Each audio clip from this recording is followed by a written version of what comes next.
Hello, everyone. Welcome back. It's time for Mayfield Poetry. It's episode 15. I have so enjoyed Poetry Month with you, and we've got a little bit more time left.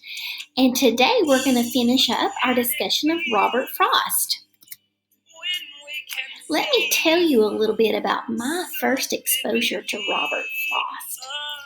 When I was about 13 years old, I went to the movies and saw a very special movie called The Outsiders.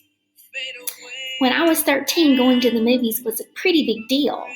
And it's a pretty big deal for all of us right now because no one can go to the movies right now. Maybe going to the movies is a special event for you. You're probably wondering, what does going to the movies have to do with Robert Frost? Well, let me explain. When I went to see the movie called The Outsiders in 1983, I learned that this movie was based on a book.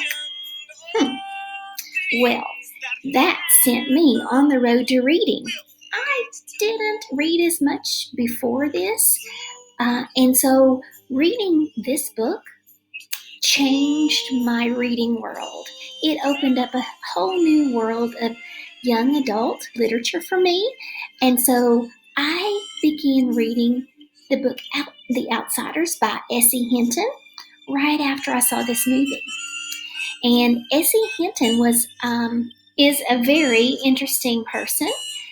This book was actually published in 1967 when Miss Hinton was very young. She was still in high school when her book got published. And inside this book and in this movie is a poem by Robert Frost that became my very favorite poem in the whole wide world. And I'm going to share it with you. But first, let's remember that many times poems, especially those by Robert Frost, seem to have a shallow meaning, a surface level meaning, and then after we read them a few times, we realize they have a much deeper meaning. So, let's get started. Nature's first green is gold, her hardest hue told. Her early leaf's a flower, but only so an hour. Then leaf subsides to leaf, so Eden sank to grief.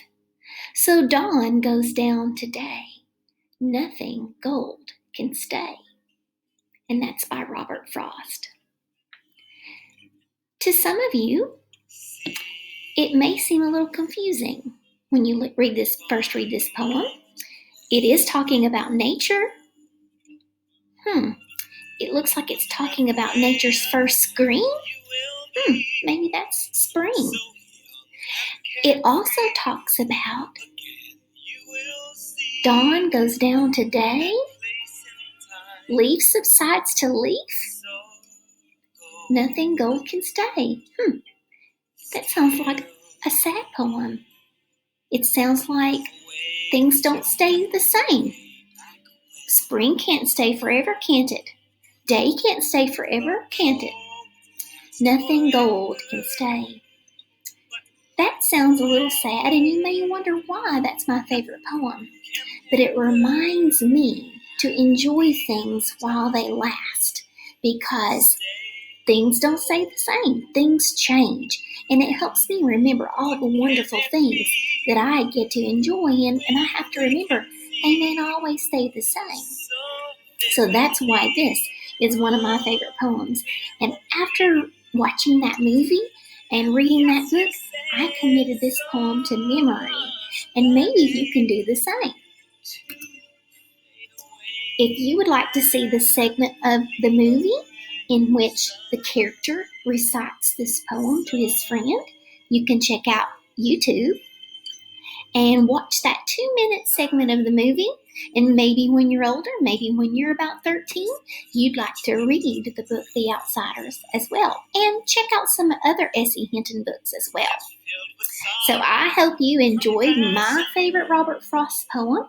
I hope you've enjoyed all of the nature poems that we've focused on for the last several days. And I want to leave you with this one thought. Today, April 17th, is National Haiku Poetry Day. So to celebrate, we're going to spend all next week writing haiku poetry. So I don't want you to miss these fun episodes. Now, if you commit this poem to memory, it's a short, easy poem. Nothing gold can stay. I'd love for you to snatch a video and send it to me, and I can enjoy it again. And in the words of The Outsiders, stay gold. That means never change. Talk to you soon.